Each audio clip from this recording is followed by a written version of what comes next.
Leigh Richardson, licensed professional counselor and founder of the Brain Performance Center, is with me. Ms. Richardson, how you doing? I'm doing well, thanks. How about you? I'm doing okay. I'm doing all right. I guess it's, correct me if I'm wrong. People get in a car, they're surrounded by, a couple thousand pounds of steel and glass, and they feel safe. A certain anonymity goes along with that, and they seem to lose their minds on the highway. Well, I think a lot of it has to do with how those people get in the car. Because if you get in a car and you're already running late, you're already, concerned about what's going to happen when you get to your destination, and then somebody cuts you off, and that just pushes your button, and you react to it immediately. And oftentimes how we react can cause bigger problems. And I think a lot with road rage, is somebody tailgating you? Did somebody change that lane improperly? Or were they going extremely fast? You can go up to 105 miles an hour before it's noted as reckless driving. Well, all of those things you just mentioned, you see every day on 35E. Oh, absolutely. And you know what the kicker is? Is that Texas is rated number 6 for having the nicest drivers. Huh. And I don't know about you, but I drive every day, and it's rare that I don't hear a horn honk, or I don't see somebody, nuzzle up to somebody's bumper. I see it every day. Let me share something with you. All right, something that happened to me over the weekend. And you tell me what I did right, and you tell me what I did wrong, okay? Okay. Filtered through your expertise. I was in the truck. I drive a truck. And, I try to find a decent parking space close to the door of the grocery store. I had quadruple bypass. I got the 9-inch scar down the middle of my chest. So I went through it fine, no problems, but I still have some aches and pains, and makes it kind of difficult to walk sometimes where they took veins and things like that out. So I find a place, and I thought, no, the guy that had pulled in front of me pulled way over the line. I said, I don't want to deal with that, so I'll just walk. So I'll back up and find another spot. Well, this guy, and it was really busy, people kept going in and out. I check my rear view mirror, and I see the guy just in my peripheral vision put on the brake. And of course, I've got one of those backup things that tells you when something's behind you. He lost his ever-loving mind. This guy was about 6'5". It looked like a gym rat.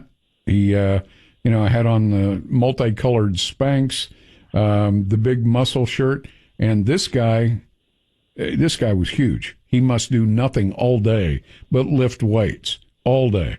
And as he walks by, he's just screaming his head off.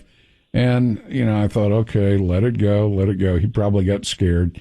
It'll wear off by the time he gets out of the produce department. And he takes a few more steps, and then he stops, and he turns around and starts to walk back toward the truck. Well, as a talk show host, not everybody likes everything you say.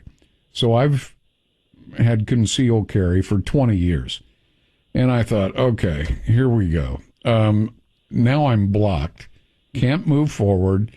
My rearview mirror shows there's a car behind me. And this guy, he's got his arms out like he's with the World Wrestling Federation. So I put my hand down and on the gun, and I thought, man, I don't want to shoot this guy. Not over something stupid like this, but there's not a whole lot I can do except, number one, take seatbelt off because I don't want to be a strapped-in punching bag. And just about the time he got up to the truck, maybe he thought better of it, and he turned around and walked away. Now, normally, I go everywhere with Max, and the listeners know who Max is. He's a 95-pound Shepherdor, and he stays in the back of the truck, not the bed, but inside. And I fold the seats up, and he's got lots of room to walk around. Loves kids and other little dogs. Doesn't care much for adults. All I would have had to do was lower the window, and he would have, probably scared the guy off. But as it went, the guy ended up walking away. What did I do right, and what did I do wrong? Well, I think what you did right was you stayed perfectly calm. You didn't really react to him, which is probably what he was looking for as he's, flashing those huge biceps at you. He's looking for a reaction, and you didn't give him that. And I think that is what you stayed calm. You stayed in control of the situation. And I really don't know what you did wrong because, I really don't know what you did wrong. We all know those people that park over the line, and the best thing to do is just drive on by. Yeah. Don't even go there. And the fact that you did, I think is, that would have been probably where a lot of people would have done bad, if they would have said, "Hey, don't you know how to park your car?" Or worse. Yeah, it's not worth, it's not worth the hassle. I've dealt with real problems, and parking over a line is not one of them.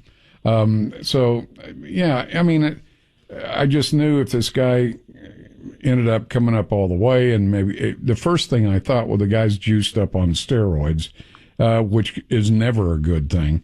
No. And that's why I took the safety off the gun, because I thought, I'm not going to get beat to death in my own truck. But I'm glad it worked out the way it worked, and took Max for a ride later. But you tell me, what's the best way if somebody is predisposed to lose their mind because somebody jumps in front of them, or they don't signal a lane change, all the things we've talked about. What's the best way just to keep your cool? Well, I think just to stay present in the moment. Don't jump forward to, I remember somebody did that to me earlier today. Don't build on the problem. Stay present in the moment. Consider your options, which you did. And, when you think through it, then you're approaching it from a more logical standpoint. Then that takes away that impulsivity and that reactiveness. Because if you impulsively react, 9 times out of 10, when I think back, I'm like, wished I wouldn't have done that. Yeah. And then when I'm logically thinking, I can probably think of 2 or 3 things that I wished I would have done. But it's just staying present in the moment, and don't be impulsive and don't be reactive. And my general rule of thumb is take 3 slow, deep breaths before I do anything. When I'm in a stressful situation, just stop, just take 3 deep breaths, and then worry about it.